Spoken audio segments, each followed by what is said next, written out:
pretty much the 5th time for me. Oh, okay. So we were talking about, oh yeah, the transition difference between us racing Russia in an hour for F2 Nationals and then going to Japan tomorrow. Yeah, I think it's all to just do with the downforce and then suddenly be able to get used to the be able to catch the downforce before it's too late in the terms. You know when you're gonna lose it, if that makes any sense, before it actually happens. But yeah, that's my judgment on it. What's yours?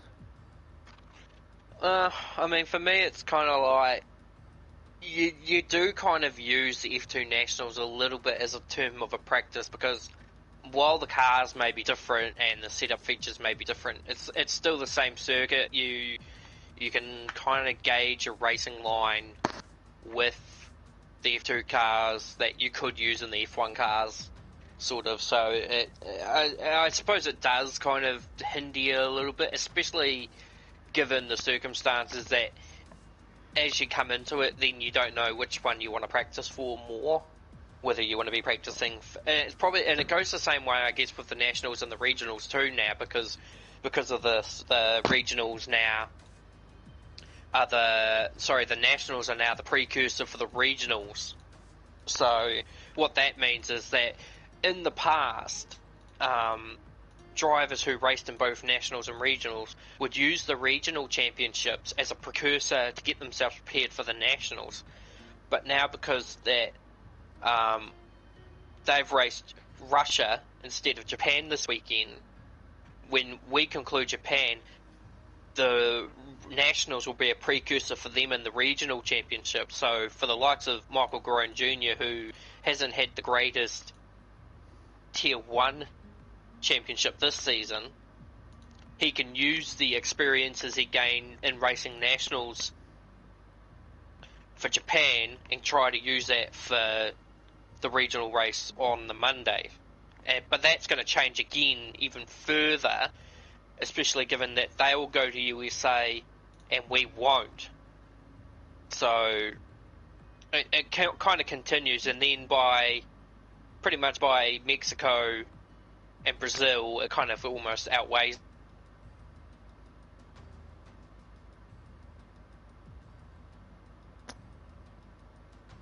Oh, I think Brett's gone again. Let's see. I don't know. Oh, you're back. You cut out. Okay. So I could still hear you though, for the most part, or at least I think I did. Okay. So we go from Japan to the Autodromo Hermanos Rodriguez, the Mexican Grand Prix circuit, which is a 4.304, 2.674 miles court track, easy in standard, 17 turns, and a 1 minute 18.741 set by Valtteri Bottas in 2018. So, understandably, you go from Japan, which is a pretty fast-flowing circuit with aerodynamics kind of being critical to the cause as well. Mexico's kind of the same. In fact, it actually is pretty much almost very similar. The only difference is that the level of main straight is a lot longer. And then the whole second and third sector is pretty much reliant on your downforce. So you could almost sacrifice your straight line speed for the most part to have a good car through the technical sector, which is where you don't really want to be incurring penalties in. So it's another tricky circuit. So I don't know how much more of this I really want to take with the whole dropping out thing. So what I think we'll do is we'll wrap it up with the predictions for the two divisions that we don't race in. So that's the assist and the no assist. Yeah. Region of Tier 1. Do you want me to go first, or do you want to go first? Yeah, you go first. For Tier 1, I'm gonna go for who needs. Well, the results for last week haven't actually been release. So I need to get on Mackenzie about that. I do believe Tyler won the race. I think Tyler. I think. No, actually no. Maybe it was Andrew. I know it was Tyler. I think Tyler will win it. I think Phil will be second, and I think Andrew will be third. And keeping that long. Well, Tyler was pretty strong here, dating back to Tier 2, Tier 4. He, Sterling West and Robin Kreft were embroiled in a massive battle for the win that weekend, and I believe Robin actually ended up getting his first win of his career in Transnation Esports on that particular weekend. That was a great contest between those three, in a game where desync was at its finest. You could literally see the cars bouncing off one another, and yet none of them were actually making that contact in the race, so it was always interesting to see. So I'll go. Yeah, so you said you Tyler for the win? Tyler, Phil, and then Andrew. And then for Tier 1, I am going to go for... Well, the thing is, for what I can remember, I'm going to go for Amar, sorry. Then I'm going to go for Theodore. And if I think he said he was going to... We haven't actually done the attendance. We have done the attendance, so is he going to turn up? Okay, he hasn't said he's going to turn up. I'm going to go for Jerome if he turns up. So, for me, it's an interesting one. I want to kind of do a dark horse sort of podium, but at the same time, I think I'll be a bit more realistic and say it will be a contest between Andrew and Tyler. I will agree with you and say that I think Tyler will have the edge. Andrew's second, and then I actually think I'll put Addy on the podium for this one. And then going to assist Tier 1, I think now that Theodore's finally ticked the box in race winning form, I think he'll take another one, go back to back. P2, I'm going to put, I actually think I'll put Bo, P2, and then Amar P3, because I reckon Amar will have another poor qualifying, which has pretty much been the sort of subplots of Amar's championships this season, poor qualifyings and having to play catch up. Arguably, I mean, his win in Italy from last to first was a very commendable feat.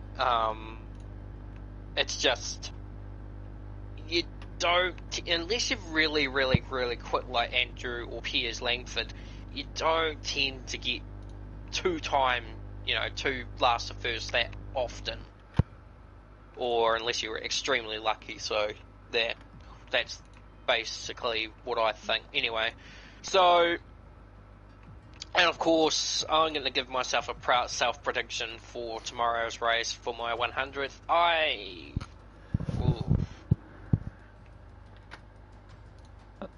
Given I don't practice, I'm going to say I reckon I'll qualify about P6. Obviously aiming to win, but I don't see it happening. I'll give myself third at best. Yeah, I think it's I think the standings are wrong for Tier 1. Or sorry, for Tier 2. But I think it's a must win. I'm not going to predict it because you know what I'm going to say. I think it's a must win for me, Jack, and Johnny. So I think, yeah, I think to be able to close the gap on Scotty, there's like only 4 races left. I think one of us will have to win it, and Scotty will have to have a bad race. But yeah. Yeah, it's very tricky to get Scotty to have a bad race, because even if when he does have a bad race, like Singapore for example, his consistency rewards him by elevating up a handful of positions when everyone has been accumulating penalties. Suzuka isn't that bad openly in regards to track limits. There are a few areas, such Brett, as the exit of turn 1. Do you do the standings for No Assist too?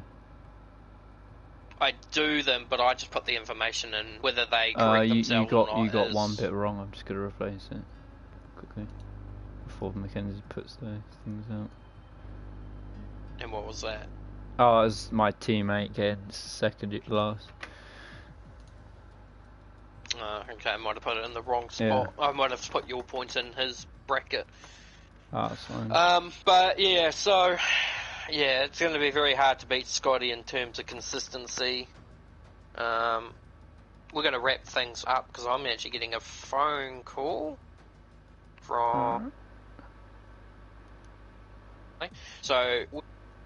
Oh, wait, we got a comment. I'll quickly just look what this comment is. If it's stupid, I'll close it. Oh, what about assisted free from Mike? I don't. Yeah, I don't think we really have time to do it. I think Klaus will probably win it. That's probably would be my prediction, Mike. But anyway, Brett, do you have anything to add before I turn the stream off? No. So we'll call it a close. We'll see you next week when it comes to the review of the Japanese Grand Prix and the preview of the Mexican Grand Prix. 40 minutes we'll have the Japanese Russian Grand Prix F2 Nationals, and then tomorrow will be the Nationals, and then the regionals will follow through with Suzuka as well. I'm Brett Keenan. This was Joe.